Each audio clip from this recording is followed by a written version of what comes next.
Hi, thanks for watching. Okay, in this video, I really want to talk about self-esteem in the context of recovery. So this is self-esteem. Okay, this is like supposedly the big issue of NPD, and believe me, I have been diagnosed with NPD, and absolutely, I don't know how, I have to admit, like my self-esteem has been terrible.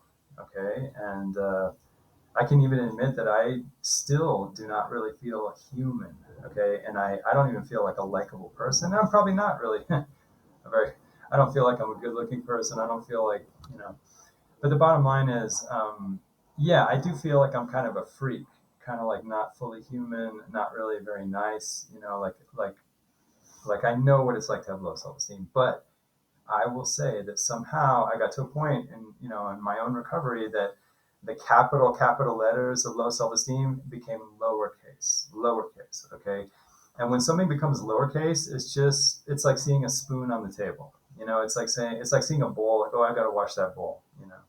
And I think all of us know the difference between uppercase, like capital letters, and lowercase. When you have the capital letters going on, there's a problem, and that's not being in reality. Okay, because here's capital letters. If I'm in capital letters and I see a bowl, that's not washed on the table, if I'm in that capital letters place, I'm like, God damn it, that bowl! What a disgusting house! What kind of people are we that we can't even wash disgusting bowl? It's like this big firework thing. But then we all know this, that we can also be in the lowercase, and sometimes the little fine print lowercase, where it's like, oh, there's a bowl, it needs to be washed, just grab it, wash it. And I think we need to look at that. Okay, we need to look at this business of the uppercase, the capital letters, and the lowercase. Okay, because everything that you can see in capital letters, you can also see in lowercase letters. Okay, and I think we need to really watch out for that in cluster B. Okay, because if you're starting to see anything in the uppercase letters, it's a lie, because it's capitalized. Nothing has to be capitalized. You can lowercase anything. Okay, and so however capital something feels, even if we can't lowercase it like on the spot, even if we can't just snap our fingers, we just know, at least we know the uppercase is a lie, and we can at least take a few breaths and maybe wait a few hours to let it go down. Okay, because even things like self-esteem. Okay, and so I guess I'm challenging everybody, that we may live in this state of permanent capitalization of this thing of our self-esteem, where it's all capitalized and we don't believe it could ever be lowercase. But I think it can be lowercase. Okay, and I had so many things about myself that I was so embarrassed about, just stupid. And it really, when you cross the barrier and you finally accept all those things, they're just stupid things. So what if I'm ugly? I'm okay. So maybe I'm ugly. Maybe I'm missing a tooth. Look, I don't have a tooth. You know, maybe my genitals aren't very big. Oh my God. I mean, it seems like a big. It's not. It's like nothing. There are people out there that don't have a leg. There's people out there. Going around in wheelchairs that can't. Totally, people that are deformed. I mean, there's so many levels. Let's say, oh, I don't have the ideal body. Like I don't have the body of a real man. I've got big hips for a man. I mean, Jesus Christ. Okay, well, so what? I mean, yes, it's like, I'll admit, I mean, um, it's not nice. It's not nice to be different, and it's not nice to be, let's say, not real attractive or something. Like, I get that, but the bottom line is that once you really just dive into those things, and you just sort of let the novelty wash off, I guess, and really let the novelty wash off, you know, it's just it's just like seeing a bowl on the by the next to the sink in the kitchen. Like, okay, oh, the countertop's dirty. All right, just pick up a rag or whatever and just clean everything. And believe me, like, I sometimes capitalize things. Okay, I have a tendency to capitalize, and sometimes it's out of control, but I have learned much more, okay, to not trust capitalization on anything. Okay, I don't trust capital letters on anything, really. I mean, maybe something is capital, but I don't trust it, and so I have a skepticism now built in. And so that applies to my own self-esteem issues. I used to be terrified of just accepting that I don't feel like a real human being, that I don't feel like, I'm an ugly person. I'm not human. I have bad chemistry. I turn people off. I'm not likable, all these things. And it's like, okay, at some point I just said, you know what, maybe it's the reverse. Like I always thought, oh, this thing in my, I used to always say that voice in me that tells me I have low self-esteem, it's a lie. It's not real. And then I turned it around and said, hey, maybe it's real. Maybe there are ugly things about me. Okay. And the reason why they're so capital is because I haven't dove into them and just accepted them. Okay. So then I can just move on. You know what I mean? Um, and so at some point, I accepted the fact that maybe I'm not like a wonderful person that makes people feel good. Maybe I don't have good charisma, you know, maybe I don't have good like interpersonal chemistry to make people feel like happy and whatever. Maybe I'm a kind of a turnoff. Okay, well, there came a point where I just accepted it. You know, I don't have a great body. I really don't. I'm not someone anybody would want to see in a bathing suit, or whatever. Even when I was younger, you know. And so it's like I just accepted all of it. I'm not like some great specimen. Okay, well, just yeah, I just accepted it. I just opened up and just accepted everything. You know. Um, I realize that might be really hard to do, but on the other hand, I think of people like my age, like women that have like double mastectomies, people that have had amputations. I mean, it's like, I'm sorry, people can handle, I know it seems impossible, I know it seems impossible, but the bottom line is that I just accepted everything. I even have vitiligo. I don't know if you guys can tell. My whole skin is like patchy because I don't know if you can see it. Well, you're not going to be able to see it, but the bottom line is my entire body is patchy because I have vitiligo. My autoimmune system just eats up all the melatonin in my skin, and it's just patches. My whole body's like that. And there was a time when I hated that, and then I can't explain it to you, but when I just dove into all of it, I just dove. It's like a cold shower. I just dove into all of it. Yeah, I could still see all the things wrong with me, but it went from capital to lowercase to small letters. And I'm telling you. That doesn't mean I'm not cluster B. I mean, I still have, all the neurology of a cluster B person. When I lose my temper, it's disgusting. Okay. But at least now, when I capitalize something, like say if I see a bowl on the counter, there's two ways to see a bowl on the counter. If somebody hasn't washed something or they left the countertop dirty, I can capitalize it and say, God damn it, this house is disgusting. What kind of people are we? We can't even, you're not even civilized enough to wash a goddamn bowl. It's like, what the fuck is wrong with you? What the fuck's wrong with this house? That's capital. And every one of us knows that the same problem, the same dirty countertop, the same stupid bowl, you could also just say, oh, there's a bowl, there's a countertop, cap it, lowercase letters, let's say just grab it, wash it, forget about it. Because really, almost everything in life can be lowercase, okay? Almost everything, including all of our precious, I'm sorry, self-esteem. So like I stopped believing that self-esteem is truly a permanent characteristic of NPD. Okay, I think getting hung up on self-esteem is a characteristic of NPD. We get hung up on it, but if you can penetrate and just accept all the bullshit of yourself, all the ugly things, okay, then it's just becomes lowercase. It's like, oh, so I'm ugly, okay, so I'm not very likable, and you know what happens at that point when you lowercase everything? You know what happens then? You stop compensating. You just stop compensating because it's done. You already gave up, you know.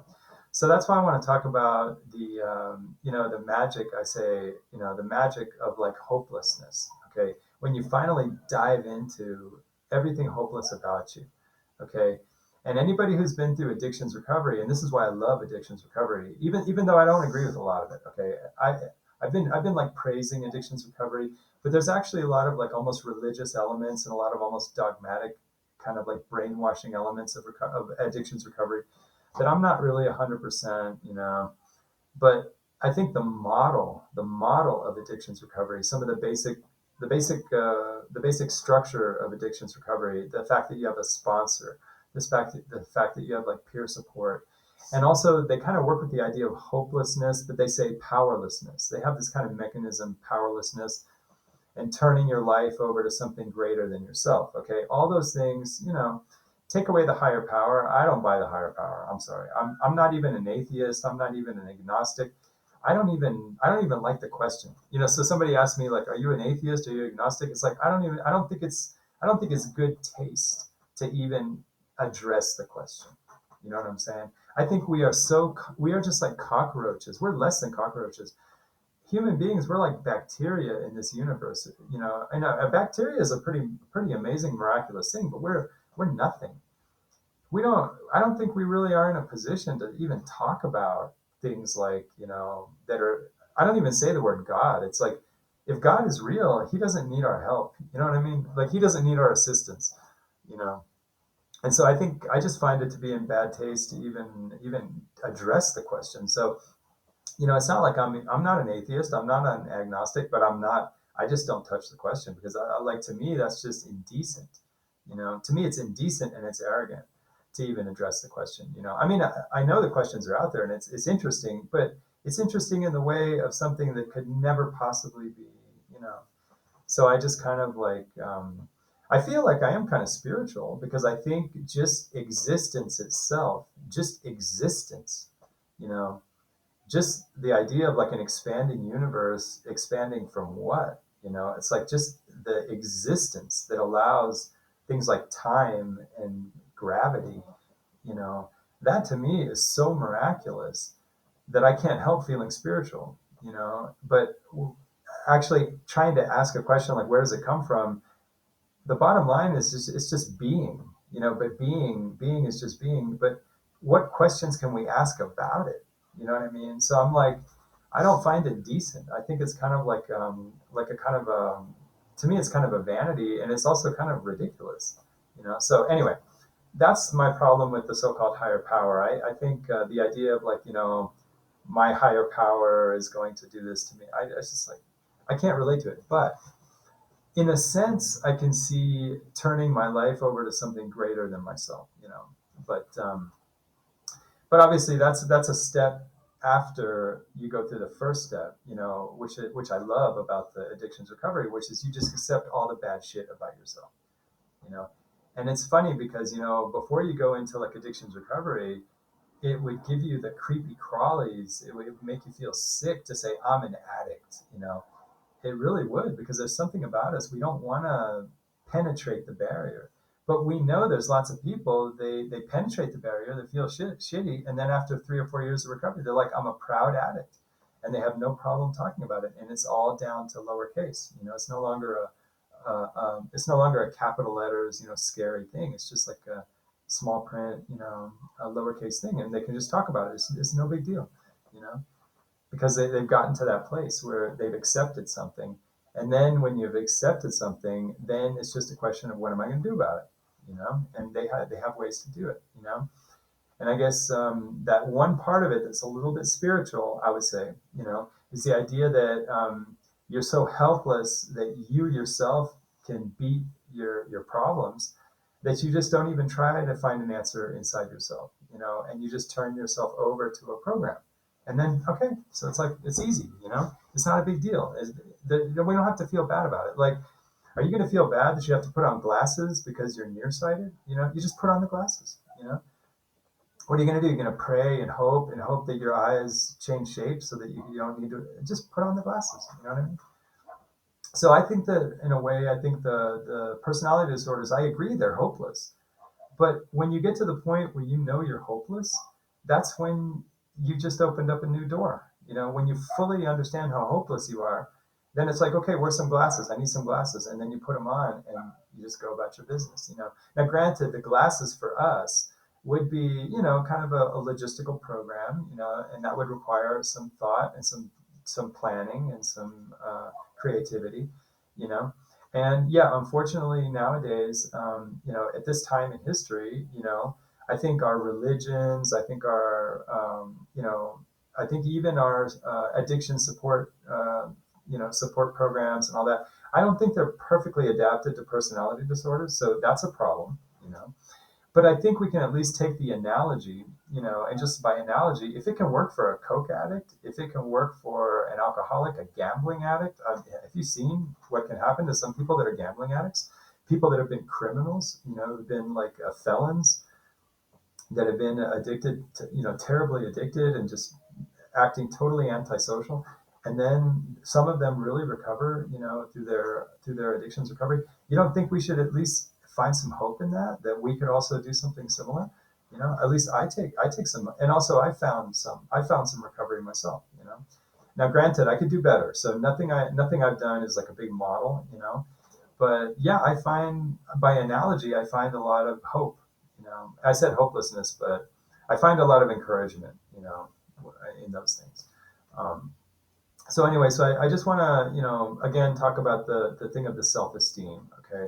I think we don't have any business really talking a lot about self-esteem, just like we don't have a lot of business talking about God.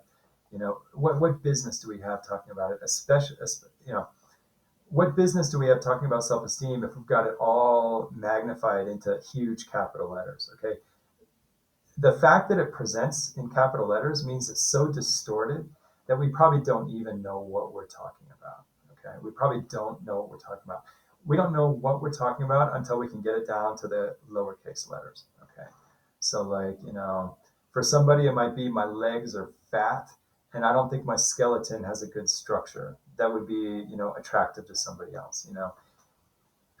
Let's assume that somebody has that, and I have that problem. My hips are too big. I'm not really an attractive person. Like, if I was in a bathing suit, I'm not somebody. Even when I was young, I wasn't somebody who was really attractive. Okay, and I never will be. Okay, so like, take that as just one example. Okay, well, if you see that in capital letters, you can't even touch it because it's so distorted that you don't even know what really the issue is. And then you could also play that stupid game where it's like, oh, no, no, I'm fine. That's just my brain telling me things. It's like, no, I have a good body. It's just my brain. It's just singing bad things to me. No, no, maybe it is true.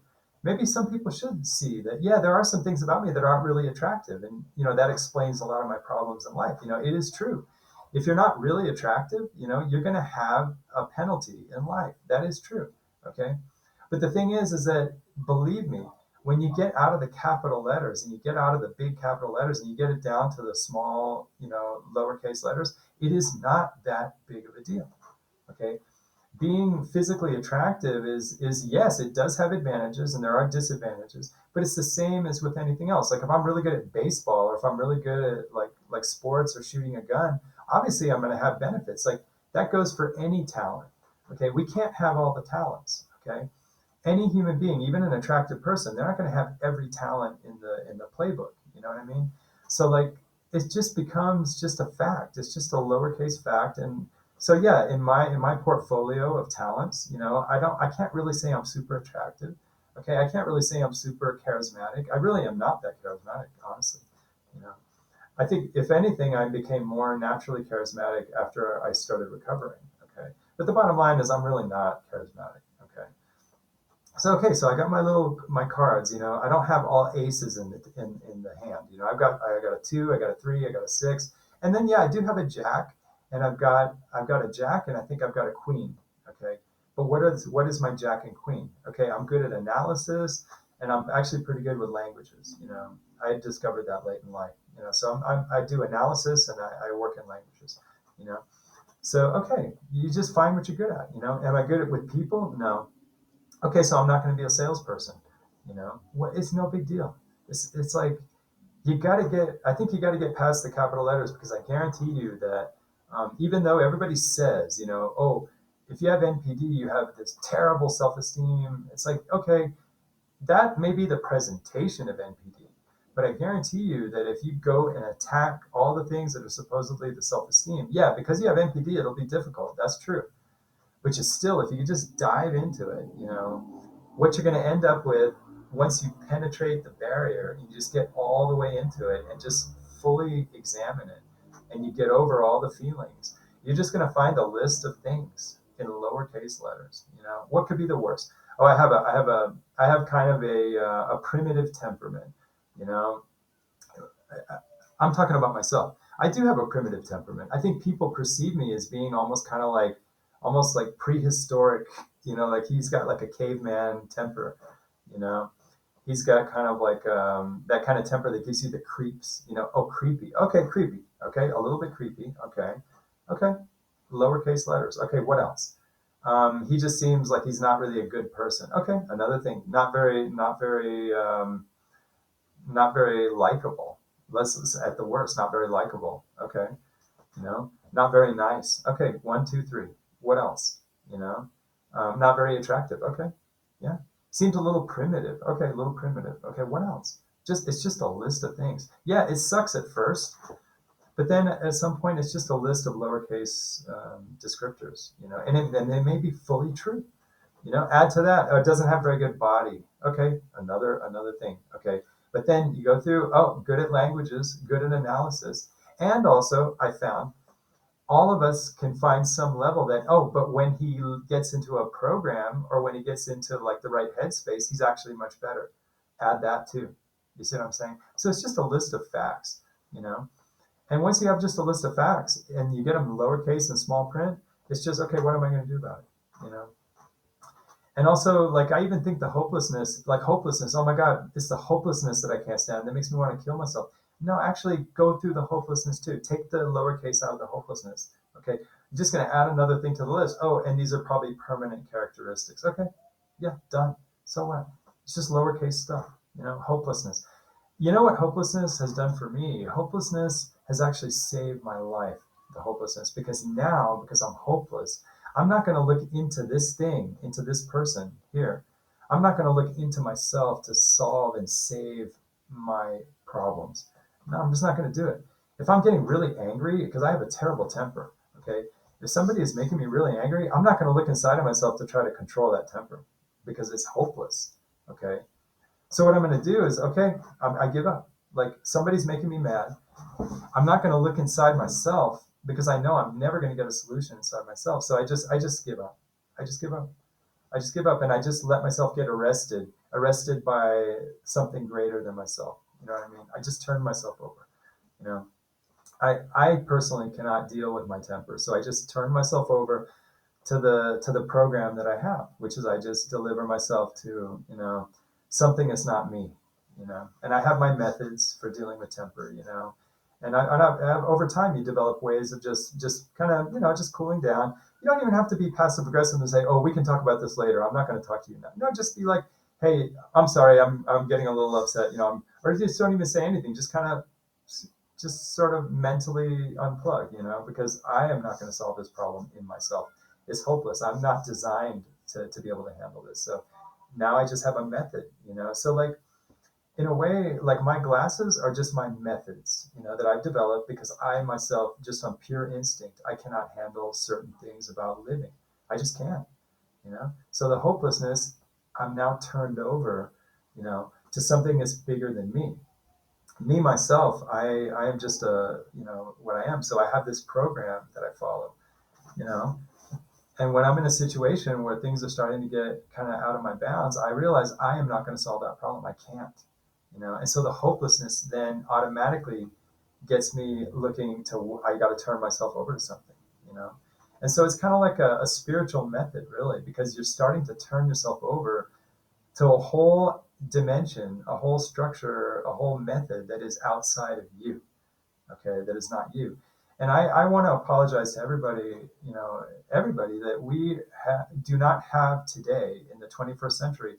We don't have a state of, like, say, our religious organizations and our even a lot of our recovery organizations. We don't really have a good definition of spirituality.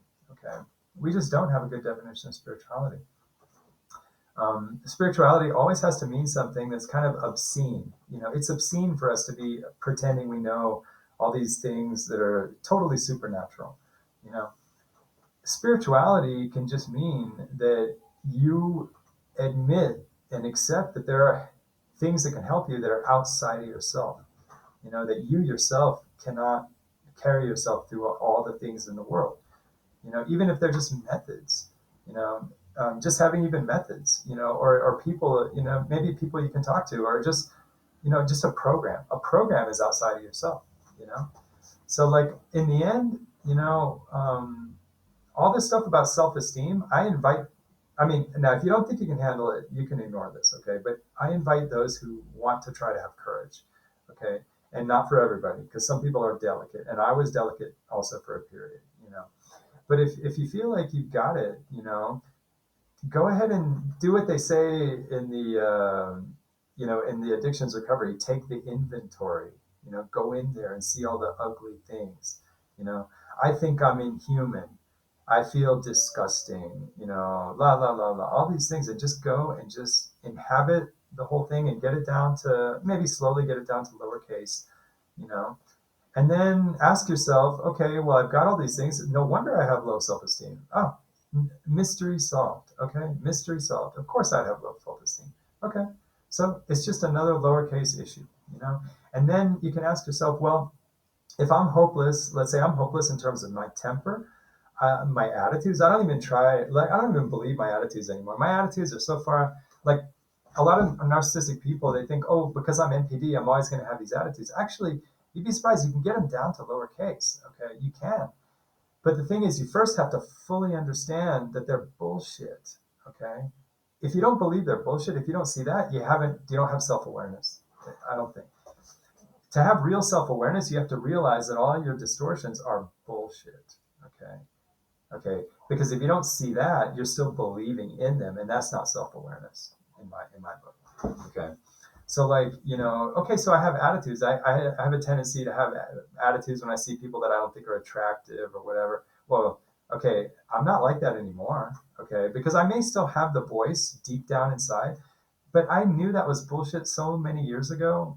I've had so many years to know that's just bullshit, that it's just gone down to this micro, small print, lowercase thing. And it's just like some stupid voice in my head, but also because I don't rely on things inside of myself as authority. Okay. I just don't. I just assume that I don't go inside of myself to get solutions. I know that I am pretty good inside myself. I'm good for analysis. Like, I do legal work. Okay. So I'm good for legal analysis, and I do legal translations. So I'm very good with languages in translating legal documents. Okay. That I go inside myself because I actually do have that skill. So I look at my deck of cards, and I have one jack and I've got one queen. Okay. And those are for analysis and for legal work, for legal translation. Okay. That's what I do for a living. But as far as like dealing with my wife, getting along with people, or trying to have a good family, or trying to get along with my parents or my sister and brother, and just getting along with clients, people in the world, I don't go inside myself. I mean, myself is not going to solve many problems. I already know. If I want to go to a place to have like that world of having attitudes towards people, I don't go inside myself to find attitudes towards people. I have a system. I've got a program. Okay, that is not me. Okay, and maybe my program is not the best because I'm not part of there. I haven't found like a 12-step organization for like NPD NPD recovery. As like an addictions model. Like, I haven't found that group. Okay, so I've kind of had to sort of make it up as I've gone along. But I have my ways of just basically I have my own kind of system, sort of like a program, and I don't look inside myself for like attitudes about people or like or like how to handle having a bad mood. If I'm in a bad mood, this is the worst place. Inside of me is the worst place to go. So I just turn myself over, to some program, and it has to be a good program. It has to be like a good pair of glasses. It has to work. But just to know that, if we know we're hopeless, then maybe we'll get to that spiritual place where we stop looking inside of ourselves for a way out of that, and we turn ourselves over to something that will help us. Okay. And it doesn't have to be some complicated thing. It could just be, just knowing in your heart that when you're angry, even though all your instincts say one thing, you've got a program, and your program tells you to do other things. It's like a method.